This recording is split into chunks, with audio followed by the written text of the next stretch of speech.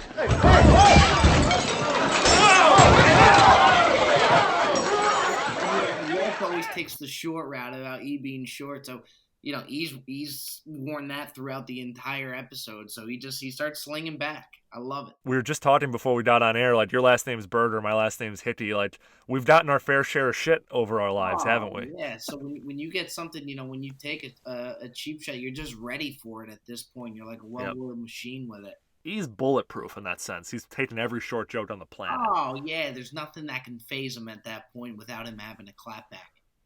On that note, I liked Ari saying to E as E walks into the office, E, don't take your shirt off. I don't want anyone going blind from the reflection off your translucent boy chest.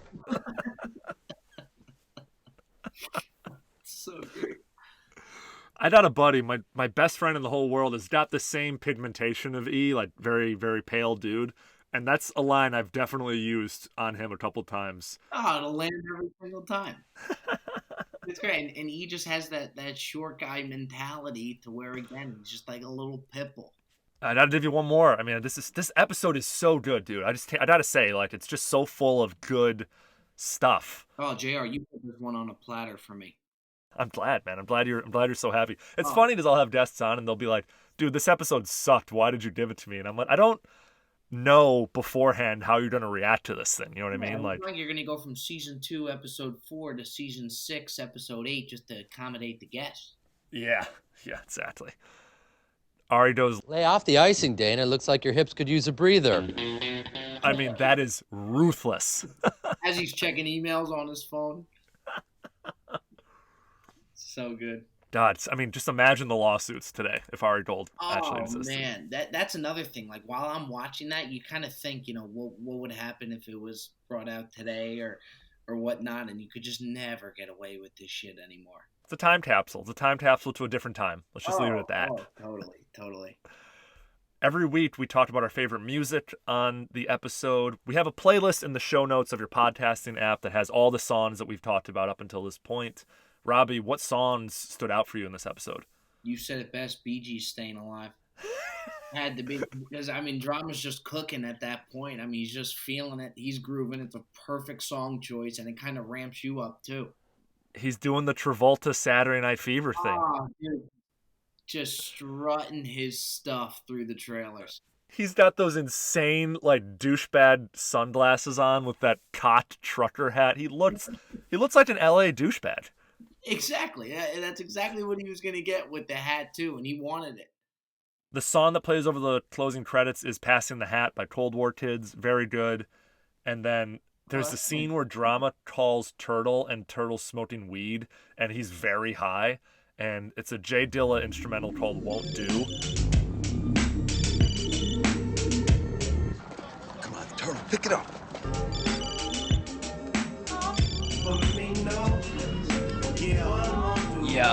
Yo, did you finish all my weed?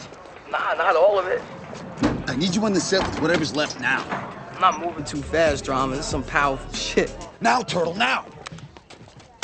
I liked it because it pretty accurately represents what it's like to be moderately to severely stoned in an apartment. He was buzzing at that point. He's like, I'm not moving fast, Drama. Although in Turtle's defense, he got to the trailer pretty friggin' quick.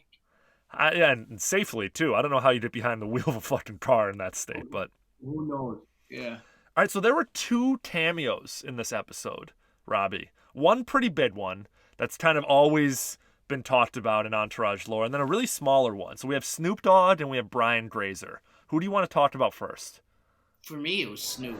So maybe we should start thinking about a new house. Yeah, maybe we should start thinking about a new job. I told you, your jobs are coming. God, you're so negative. Hey, Snoop, what up? Nothing like you got going on. What's up, Snoop? What's up, B? What you doing? So y'all got that, Medellin in the cons, or is it Caves? It's Con. Really? Yeah. Either way, man, congratulations. Thanks. And I seen the trailer. Ooh, that motherfucker's off the hook. Trailer? Where? On YouTube this morning. Y'all make Glow look like Romper Room.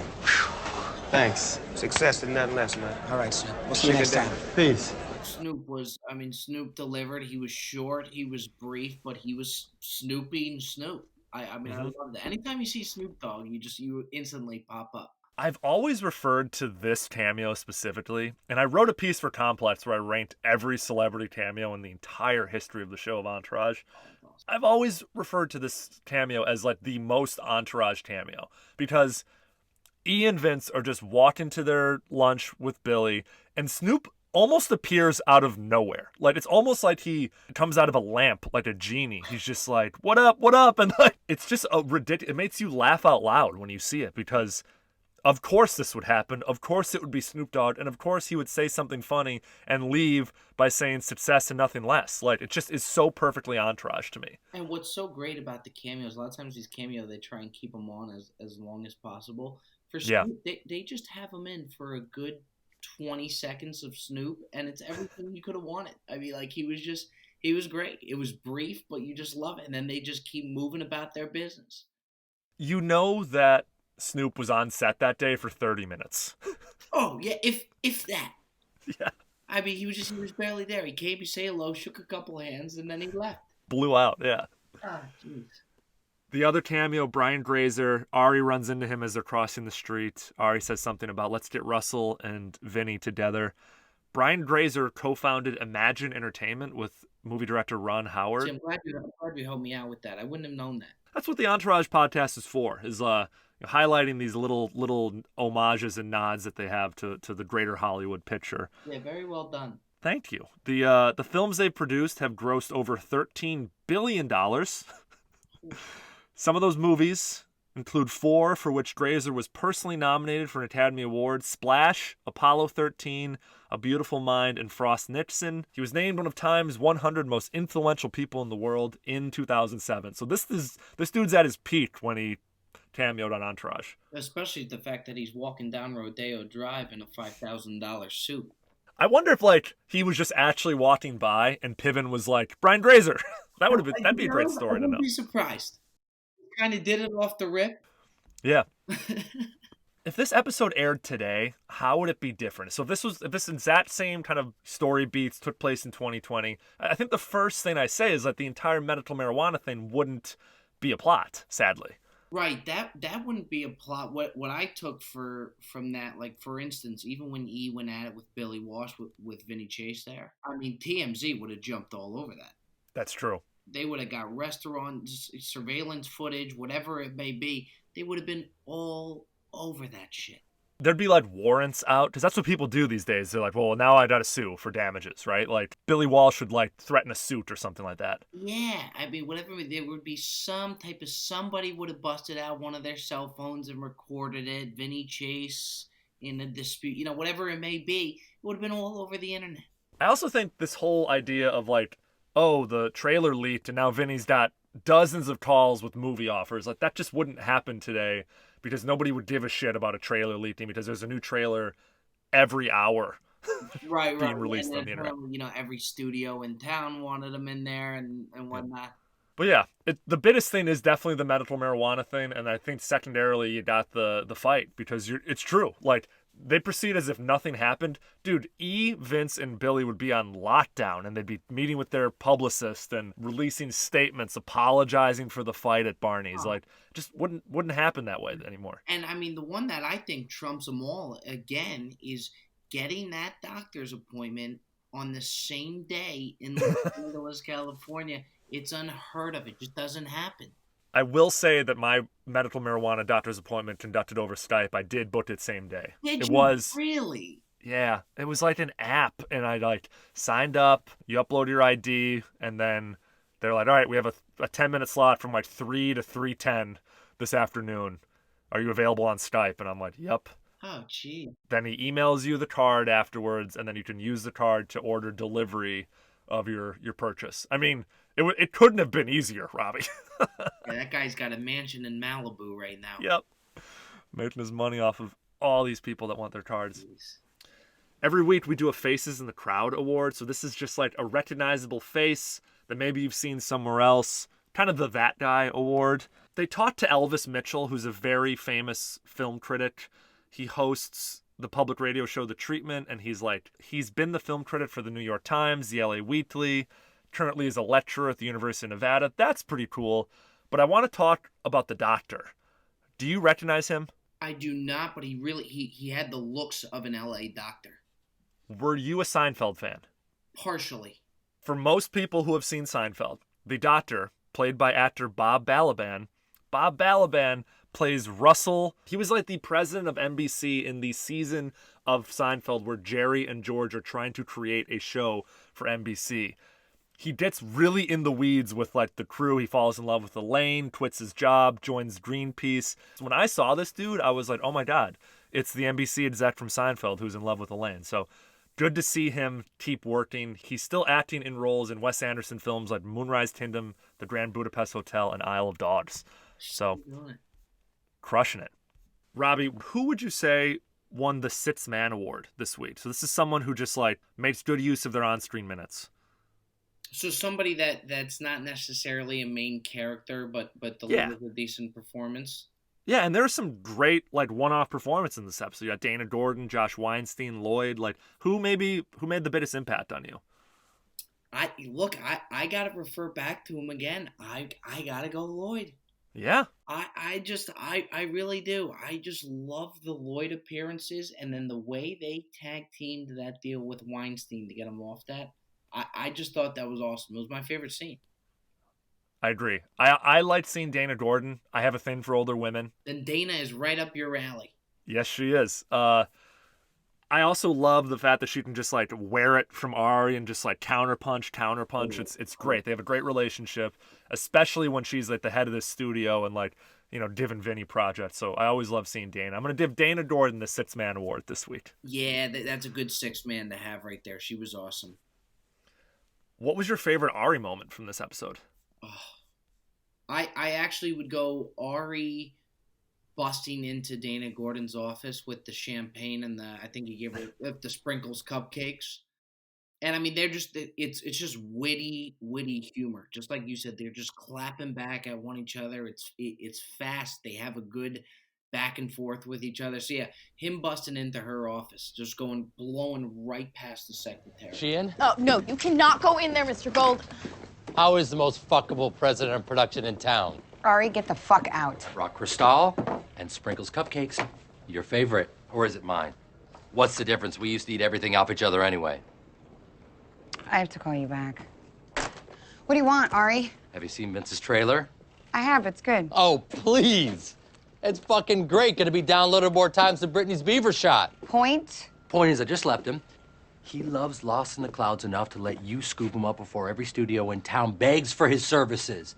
I'm telling you, Dana, buy him today for half of what you pay for him tomorrow. I can't.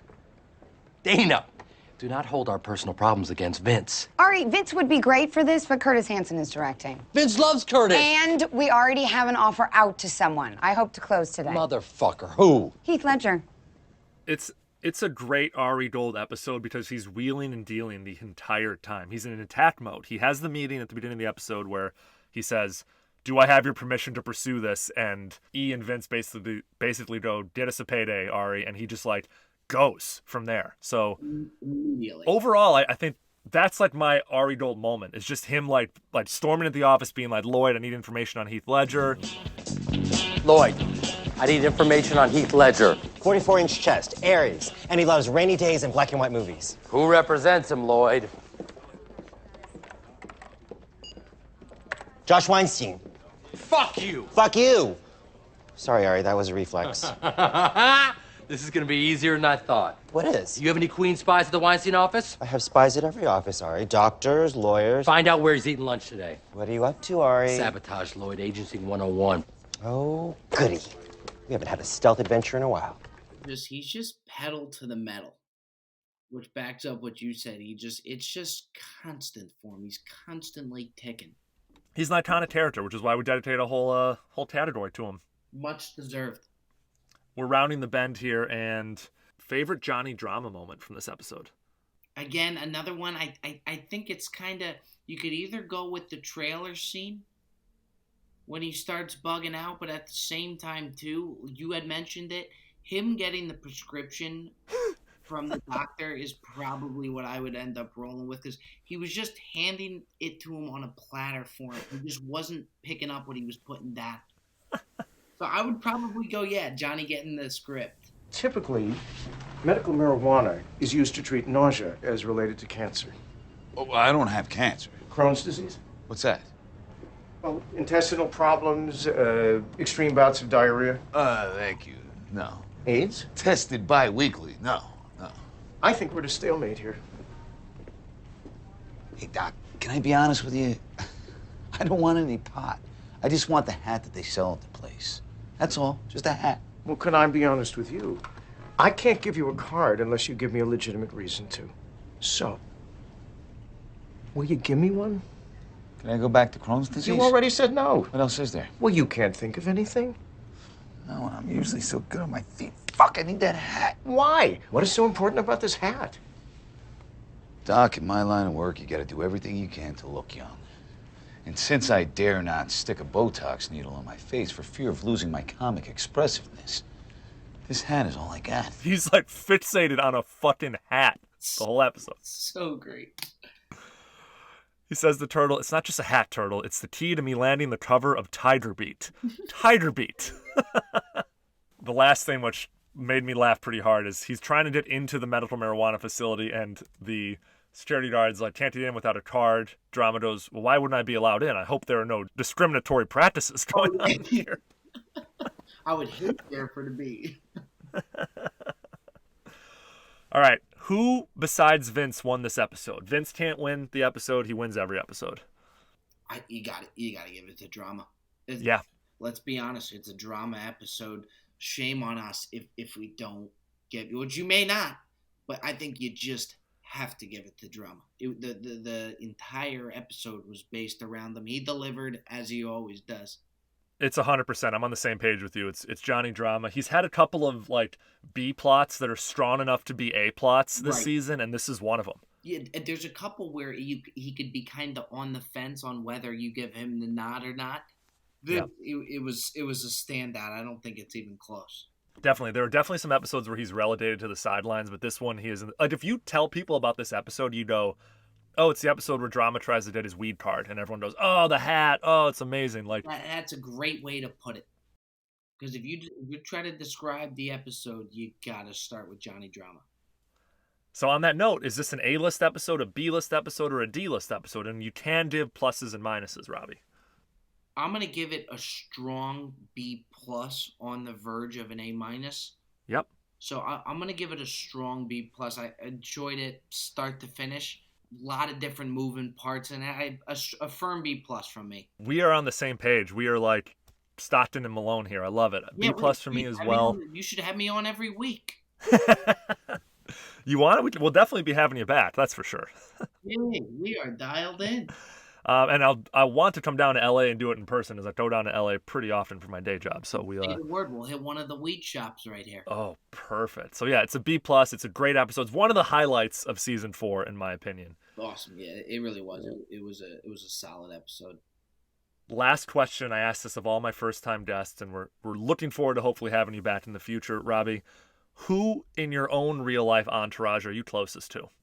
You know what's funny, and I described the Instagram to you, and he's actually going to be he hops on the podcast from time to time. We have a friend in our group called Joey Coldcuts, is his name. This big Italian kid.